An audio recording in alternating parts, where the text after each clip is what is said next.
Folks, Chuck Holton here. Breaking news, new attacks happening on Armenia by Azerbaijan. We just got word that overnight the Azeri forces attacked Armenia proper, which is something that's a little out of the ordinary, and I have to say kind of concerning, especially since I've got family over there.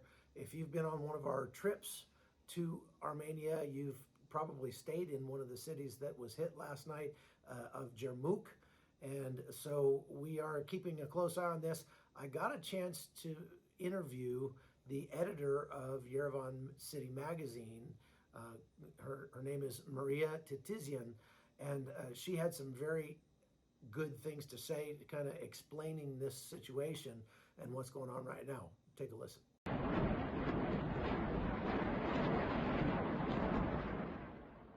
Just after midnight on September 13th, Azerbaijan launched a large-scale attack against its neighbor, Armenia.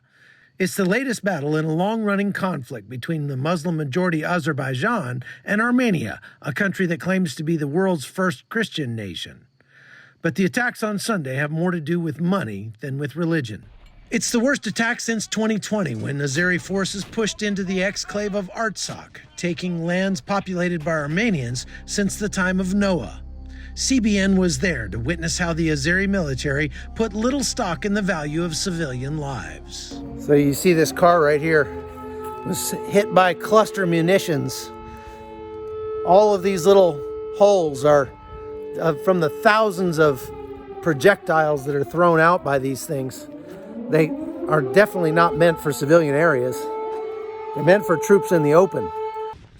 The most recent attack looks to be no different. We have several civilians wounded. The attacks were not only against Armenian military positions, but there were attacks against Armenian civilian towns and villages. Several homes have been damaged, including municipal buildings. So it was an attack against military and civilian infrastructure. You have to understand there's a small Christian nation that's sandwiched between Turkey and Azerbaijan, both and as you know, with Turkey and Armenia, we have a very turbulent history, the 1915 Armenian genocide. In the current conflict, Azeris aren't attacking a remote area, but Armenia proper. And the objectives have everything to do with the current war in Ukraine. People here in Armenia are understandably disturbed by the images they see coming out of Ukraine, but it's difficult for them to take a stand against Russia when Russia is the only country that stands between Armenia and their enemies to the east in Azerbaijan. It's extremely concerning because they are attacking the sovereign territory of the Republic of Armenia, escalating this situation, this theater of hostilities to an all-time high, and it's a very, very dangerous situation at the moment. They said that they want to take over what they call the Zangezur region of Armenia, which is the Siunik province. It's the southernmost province of Armenia. And the reason they want that is the connector between Azerbaijan and the autonomous country of Nakhchivan to Turkey. And that will allow them to have a pipeline of oil. Indeed, Western leaders have been meeting recently with Azerbaijan's president to discuss how to get more of the country's oil to make up the shortfalls from Russia this winter. That may have emboldened the Azeris to make this move. I think this is about money. I think this is about taking those lands right now, because that's where the majority of the attacks are happening.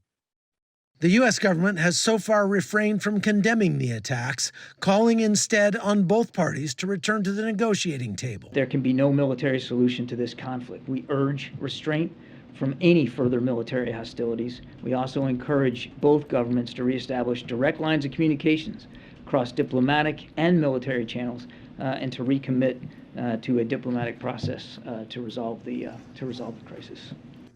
Armenia relies on Russian peacekeepers to uphold a 2020 ceasefire.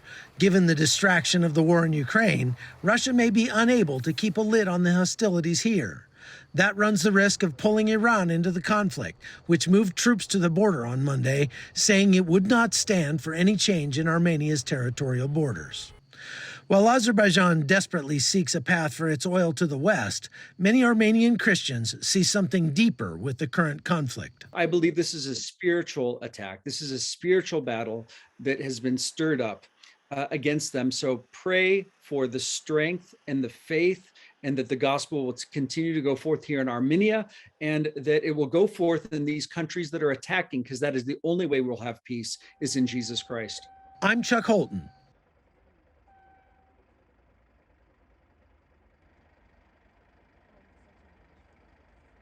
All right, well, I was hoping to be able to get a few weeks at home, but I may end up heading out over to Armenia if this thing continues to flare up.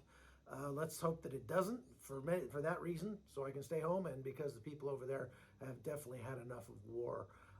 But I appreciate that good reporting from Maria, and so stay tuned. We'll definitely keep our eyes on this and pray for the people of Armenia. Let's pray that they can maintain their territorial sovereignty, and that they will turn to God in this time, and that no more people will have to die. So thanks for watching. Thanks for listening. You can follow me at chuckholton.locals.com. You can follow me at the Hot Zone Podcast on YouTube and on Telegram. So check it out. We'll see you.